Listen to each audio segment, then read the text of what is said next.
निगाहें मिलाने को जी चाहता है, निगाहें मिला। ऐसे ही ना जाने कितने गाने हैं जिन्हें सुनकर जो चेहरा सबसे पहले सामने आता है वो नूतन का होता है। नूतन के चेहरे पर जो मासूमियत थी वह कभी भी एक बड़ी सुपरस्टार बनने के बाद घमंड में नहीं बदली। तुम्ही मेरे मंदिर, तुम्ही मेरी पूजा। नूतन को उनकी फिल्में बंदनी, सौगात और सीमा जैसी महिला केंद्रित फिल्मों के लिए जाना जाता है। उन्होंने इन फिल्मों के जरिए जो एक सामाजिक मुद्दा उठाया उसने लोगों के दिलों पर एक गहरी चोट दी। नूतन ने अपने अभिनय, प्यारी सी मुस्कान, सादगी और स्टाइल से लोगों के दिलों पर अमिट छाप छोड़ी जो कभी सिमट नहीं सकी। नूतन ने वैसे तो बाल कलाकार के तौर पर अभिनय की शुरुआत कर दी थी। सन 1950 में शोभना ने बेटी नूतन के लिए फिल्म हमारी बेटी प्रोड्यूस भी की और उसका निर्देशन भी किया।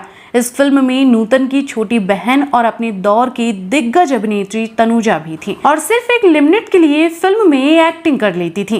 खैर, नूतन पर लौटते हैं। नूतन ने अपने करियर में एक से एक बेहतरीन फिल्में दी। कहा दो दिलों ने कि मिलकर कभी हम न होंगे जुदा। उनकी शादी रजनीश बहल से 1959 में हुई थी, लेकिन शादी के बाद भी नूतन ने अपना फिल्मी करियर जारी रखा। नूतन ने हमेशा अपनी शादी के बाद भी शानदार करियर का श्रेय अपने पति रजनीश को दिया। उन्होंने अपने एक इंटरव्यू में कहा, रजनीश ने मुझसे कहा कि यदि आप एक चित्रकार या लेखक भी होती तो भी मैं आपको अपना काम बंद करने के लिए नहीं कहता। बाहर से भले ही नूतन का जीवन देखने में खुशहाल लग रहा था, लेकिन वह अंदर से खुश नहीं थी। वजह थी मां के साथ चल रहा पारिवारिक विवाद। नूतन ने अपनी मां शोभना समर्थ को कोर्ट तक घसीटा था। नूतन ने मां पर आरोप लगाया था कि उन्होंने उनके फंड्स का गलत तरीके से इस्तेमाल किया है। ऑनलाइन मीडिया रिपोर्ट्स के अनुसार एक बार नूतन ने अपने दोस्त और फोटोग्राफर से इस विवाद पर कहा था, मेरे लिए यह निर्णय लेना बहुत कठिन था। हाँ, मुझे इस प्रतिक्रिया की उम्मीद थी कि लोग कहेंगे एक बेटी अपनी मां को अदालत में कैसे ला सकती है, लेकिन इस संघर्ष को सहना आसान नहीं हुआ। फिर भी मुझे ये सभी संबंधित लोगों के भविष्य की रक्षा के लिए करना पड़ा। यह विवाद माँ बेटी के रिश्ते में तो दरार लाया ही, लेकिन साथ ही बहन तनुजा से भी नूतन को चिढ़ होने लगी थी। नामी लेखक ललित ने नूतन की बायोग्राफी लिखी है। ललित नूतन की काफी अच्छी दोस्त थी और उनके संघर्षों के बारे में बहुत अच्छे से जानती थी। उन्होंने एक बार अपने इंटरव्यू में नूतन और तनुजा से जुड़ा एक किस्सा शेयर किया था। उन्होंने बताया था कि एक बार नूतन जी को चेन्नई के लिए उड़ान भरनी थी। उन्होंने तनुजा को उसी विमान में पाया जिसमें वह जाने वाली थी। वो उस फ्लाइट से उतरी और दूसरी में सवार हो गई। ये बहुत बुरा था, लेकिन समर्थ परिवार में नूतन जी के लिए कोई कठोर भावना नहीं थी। वह समझ गए थे कि उन्होंने जो किया वह क्यों किया। दरअसल नूतन के परिवार को लगता था कि उनके पति रजनीश का व्यवहार उन पर हावी है। नूतन के कुछ दोस्तों का उनके पति रजनीश के साथ भी अनुभव अच्छा नहीं रहा था।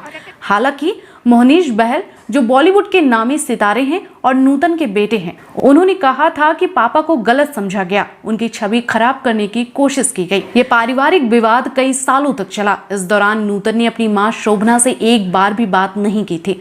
शोभना ने अपने एक इंटरव्यू में कहा था, मैं नूतन को एक किताब की तरह पढ़ सकती हूँ। शादी के बाद ये सब बदल गया, हम दूर हो गए और फिर वह घटना हुई जिसने हमारे रिश्ते को 20 साल के लिए तोड़ दिया। तनुजा भी अपनी बहन के काफी करीब थी, लेकिन पारिवारिक विवाद ने उनके बीच एक दूरी ला दी थी।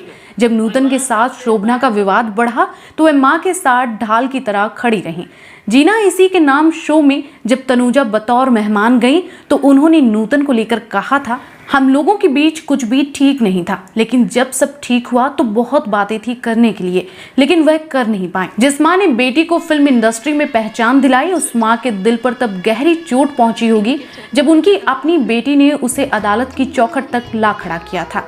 हालांकि जब यह विवाद सुलझा तो एक बार फिर माँ बेटी का मिलन हो गया।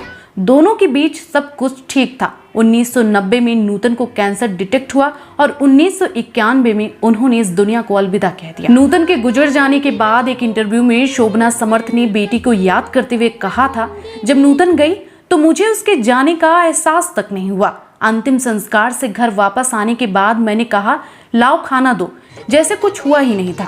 नूतन बहुत ही प्यारी थी, वह अभिनेत्री भी थी और सिंगर भी थी। कहीं न कहीं उसने जीने की इच्छा खो दी थी। वह जानती थी कि वह उसके अंत की शुरुआत है। उसने अपनी बीमारी को प्रोत्साहित किया। अगर उसने और ध्यान रखा होता तो वह कुछ साल और जी लेती। वैसे आपको नूतन जी को लेकर क्या कहना है, कमेंट बॉक्स में जरूर बताएं।